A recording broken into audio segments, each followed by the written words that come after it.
नमस्कार दोस्तों, राज एकेडमी में आपका बहुत बहुत स्वागत है। आज आप इस चैनल के माध्यम से एसएससी सीजीएल 2022 का जो नोटिफिकेशन आया उसमें जो चेंजेस हुए हैं उसके बारे में विस्तार से जानकारी प्राप्त करेंगे।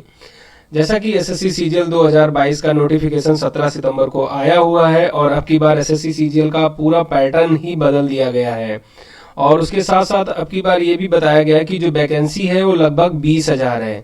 20,000 के आसपास वैकेंसी है। अब इसमें देखने की बात ये है कि इसमें जो लेवल 4 तक की जो वैकेंसी है वो कितनी है। अगर लेवल 4 तक की वैकेंसी कम है और इसके ऊपर की वैकेंसी ज़्यादा है, जैसे कि जिसमें लेवल 6 वाली वैकेंसी जो इंस्पेक्टर लेवल की है वो अगर ज़्यादा है, तो जो ऑलरेडी जॉब में हैं और जॉब बेटर जॉब के लिए जो प्रिपरेशन करते रहते हैं, खासकर सीजीएल से सिलेक्टेड बंदे बार बार सिलेक्शन लेते हैं वो बेटर पोस्ट के लिए, तो उनके लिए तो ये जब भी बेनिफिशियल होगा जब ये वैकेंसी जो 20,000 है इसमें से जो इंटरव्यू पोस्ट होती थी पहले जिसमें 4600 जीपी है उसकी पोस्ट है यदि ज़्यादा है तो उनके लिए बेनिफिशियल रहेगा। और जो फ्रेश हैं उनके लिए तो कहीं भी ये वैकेंसी होगी, उन्हें जस्ट सिलेक्शन चाहिए तो उनके लिए बहुत अच्छी अपॉर्चुनिटी है। साथ ही साथ इसमें जो चेंजेस हुए हैं, अब की बार जो टियर 1 का एग्ज़ाम होता है इसमें जैसा कि आपको पता है 25 क्वेश्चन जीके के होते थे, 25 क्वेश्चन मैथ के और 25 रीजनिंग के और 25 इंग्लिश के होते हैं। ठीक है, तो ये अभी क्या है टोटल सेम वैसे ही हैं।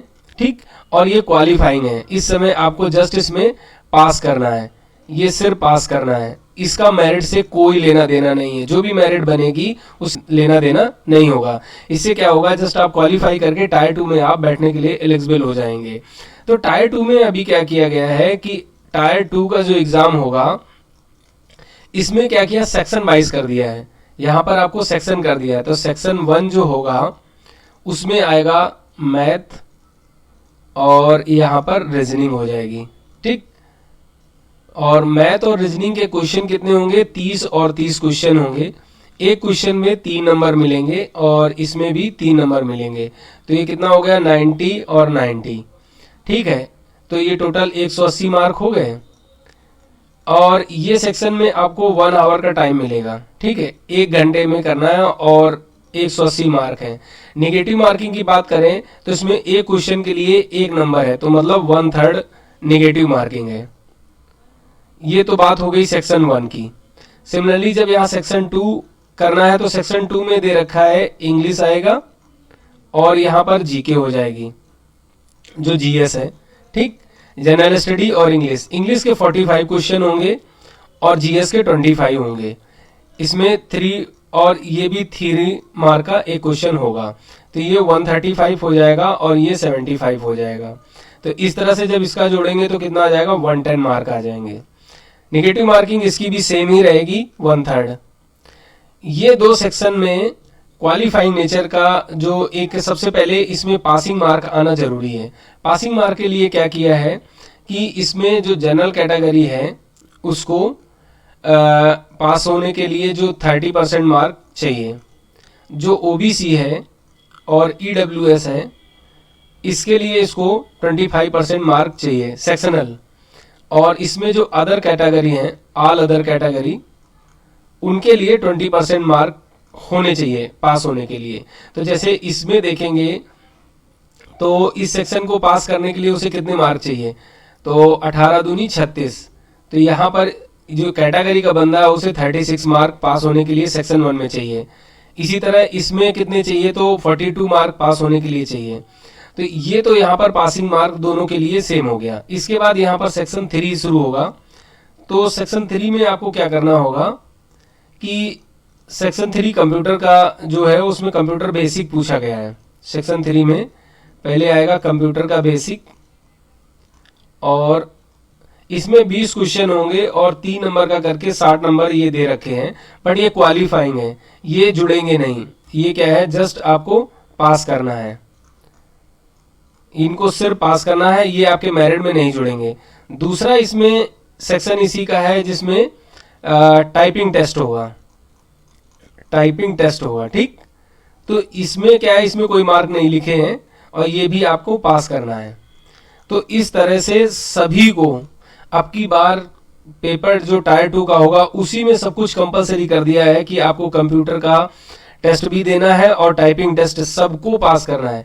जब आप इसको क्वालिफाई कर जाते हैं, जैसे 20% मिनिमम मार्क ला लेते हैं और सेक्शन 2 में भी 20% मिनिमम ला लेते हैं, तभी आपका सेक्शन जो 3 है चेक होगा। यदि आपने इसमें किसी में 20% से कम आप सिक्योर कर पाए तो आप फेल हो जाएंगे। मान लेते हैं कि आपने सेक्शन 1 में आपको जैसे कि यहाँ पर 36 मार्क चाहिए कैटेगरी वाले को, या इसके लिए जोड़ लेते हैं जनरल कैटेगरी को 54 मार्क चाहिए, अगर इसके 52 आए हैं, इसमें फुल 2 ना 10 टोटल मार्क आए हैं, तब भी वो फेल ही होगा। या इसमें जैसे टोटल मार्क 180 आ गए और इसमें जैसे उसको कितने चाहिए 63 चाहिए, तो 63 की जगह अगर इसके 62 भी आए तो ये फेल हो जाएगा। तो आपकी कंडीशन ये रख दी है कि इतने मार्क मिनिमम पर सेक्शन में आने हैं तभी आपका कंप्यूटर का एग्जाम चेक होगा।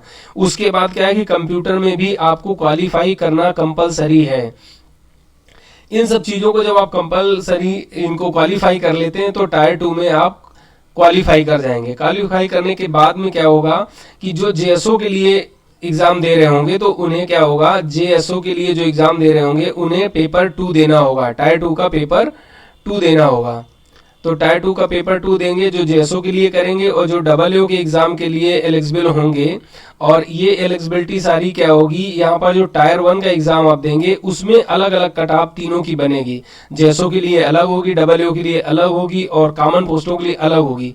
तो जो जेएसओ के लिए क्वालिफाई करेगा उसे पेपर 1, ये जो टायर 2 का पेपर 1 और पेपर 2 दोनों देना होगा। जो डबल के लिए टायर 1 में क्वालिफाई करेगा वो टायर 2 का पेपर 1 और पेपर 3 दोनों देगा। तो इस तरह से जब आप सारे पेपर इस तरह से जब क्वालिफाई कर लेंगे, जो भी मिनिमम क्वालिफाइंग इसमें नंबर दे रखे हैं, उसके बाद मेरिट बनेगी और उस मेरिट के बेस पे सिलेक्शन होगा। यहाँ पर कोई भी टायर 3 एग्जाम नहीं होगा। तो अब की बार सबसे बड़ा इसमें जो चेंजेस हुए हैं, तो जिसकी इंग्लिश बहुत अच्छी है तो उसके लिए बेनिफिशियल है, क्योंकि 45×3 करके यहाँ पे 135 मार्क का मेंस का जो इंग्लिश का जो वेटेज है वो 135 का है।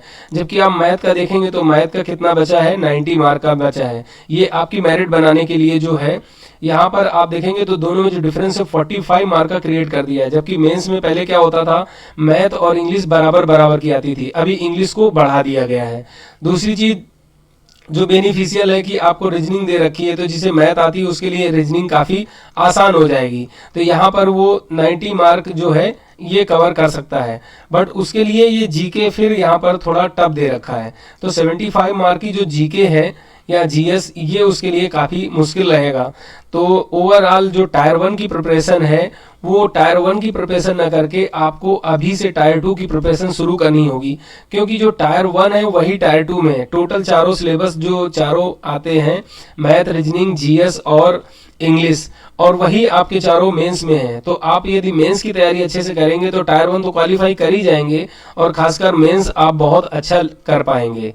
तो बेस्ट ऑफ लक, सब लोग अच्छे से मेहनत करिए और मैं पूरी कोशिश करूंगा कि आपको कंप्लीट मैथ और रीजनिंग सिलेबस कंप्लीट करा दूं। जैसा कि अभी इसमें स्टैट्स जोड़ दिया है टायर 2 में, तो स्टैटिक्स का मैंने कंप्लीट कोर्स करा चुका हूं, खासकर लेखपाल में जो आया था और जो मैंने पढ़ाया था उसमें पूरा का पूरा फंसा था। सिर्फ एक क्वेश्चन जो था, जो घनत्व पूछा था डेंसिटी, वो नहीं बताया था। वो भी मैंने जब एग्जाम हुआ तो उस एग्जाम को जब पेपर को एनालिसिस करा के उसके जो सारे मैथ के क्वेश्चन थे जब हल कराए तो उसमें वो डेंसिटी का भी मैंने बता दिया है। आगे मैं कोशिश करूंगा कि जल्द से जल्द आपका कोर्स कंप्लीट करा दूं और प्रैक्टिस पेपर इसी के बेस पर आपको कुछ प्रैक्टिस पेपर बना के दूं, जिससे आप आसानी से समझ पाएं और अच्छा से अच्छा अपना प्रदर्शन एग्जाम में कर पाएं। तो इसी के साथ इस क्लास को समाप्त करते हैं, मिलते हैं अगली क्लास में। Thank you.